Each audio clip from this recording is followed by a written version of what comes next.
Hello world, Shelly here, and it's time for another episode of Concealer Fest, and today I'm going to check out from Sephora, the Sephora brand Bright Future Concealer. It retails for $15. I got it at half price because they had some Sephora brand stuff on sale. It is described as a lightweight gel serum concealer that gives smooth, undetectable coverage and quickly corrects and covers discoloration and under eye shadows.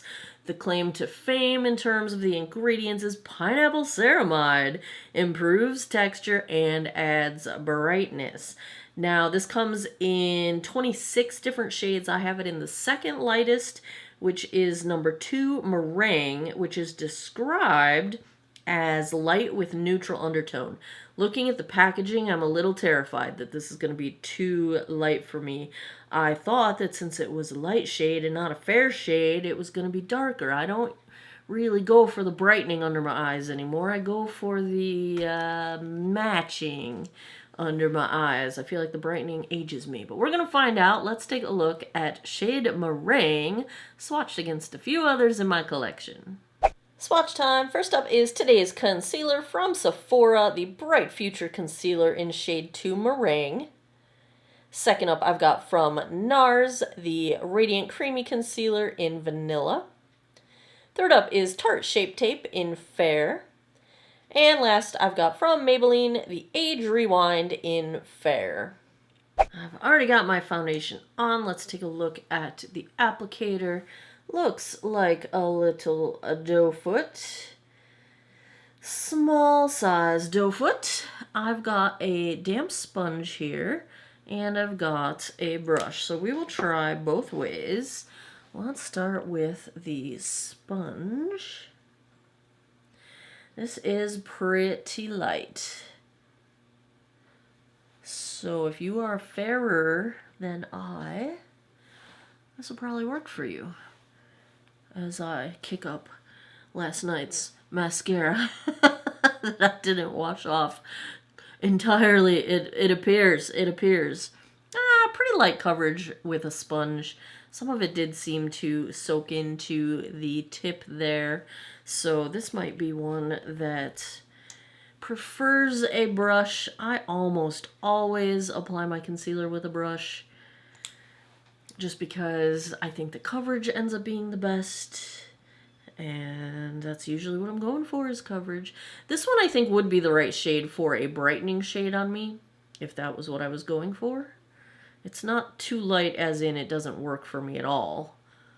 It's just that one shade lighter than the match to the foundation, you know what I'm saying?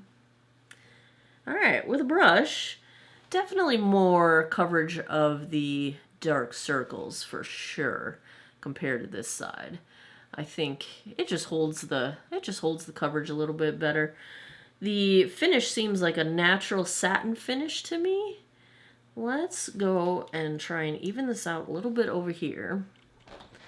And I just want a little extra in the darkest spots that I've got going on, to try to cover them. Hi Ziva, how are you today? Are you having a good day? I'm going to itch my nose real quick with my brush. Is it just me? Do you guys do that too? Like, I feel like then I'm not damaging my application of makeup as much if I scratch my nose with a brush instead of with my finger or my, oh, now my lip itch. Oh, why does everything itch? Oh, Pollen, I love you. I mean, I'm glad for trees. I'm glad you're reproducing, making more trees. It's all good. But how can it's like September. Are we done yet? Like, can we be done now? Can we please be done with the pollen for now? Alright, this shade is actually what I would wear for brightening. And now that I put some brightening on, I kind of miss brightening. I don't know. This one's not doing the aging thing, so that's good. Let's take a look at how it is blending in. Is it going to settle into my lines? Let's zoom in. Let's get a look at this. So, it's I have a hard time describing the finish because I would say it's satin, but at the same time, it's kind of freezing my lines in place. We'll see if that eases up a little bit. I'm kind of just tapping it out and hoping that it looks more smooth, because what I really hope for when I wear a concealer is that it smooths over my under eye lines as opposed to showing them or being cracking along them or settling into them. You know what I'm saying? I want it to be like spandex, smooth over all that so that they're less visible. That's kind of the trick, less visible. And I want the coverage of my dark circles. That's my, I want a smooth under eye and dark circle coverage. That's what I want out of my concealer. So we'll see how this one hangs in there. I would call it medium coverage. I guess I'm going to settle on the description of a satin finish.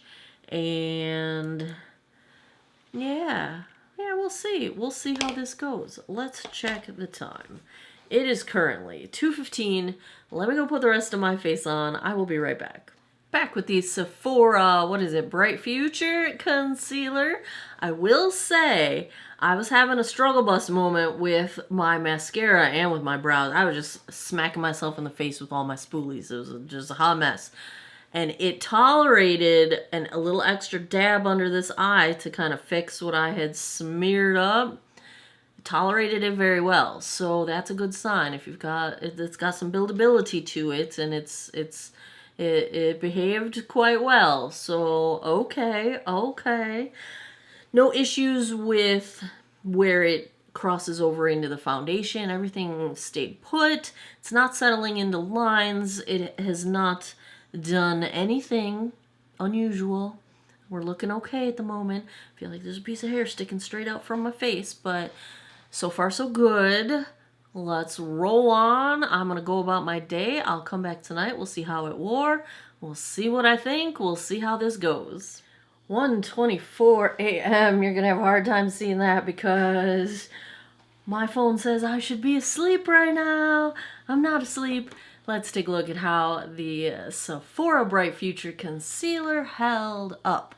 So, coverage has faded just a little bit, but I don't think this is drying. I think it has stayed plenty hydrated throughout the day. It hasn't settled into lines. It hasn't really moved around. It's separated along some of my lines, but not too bad. Let's zoom in so you guys can see what I'm looking at here.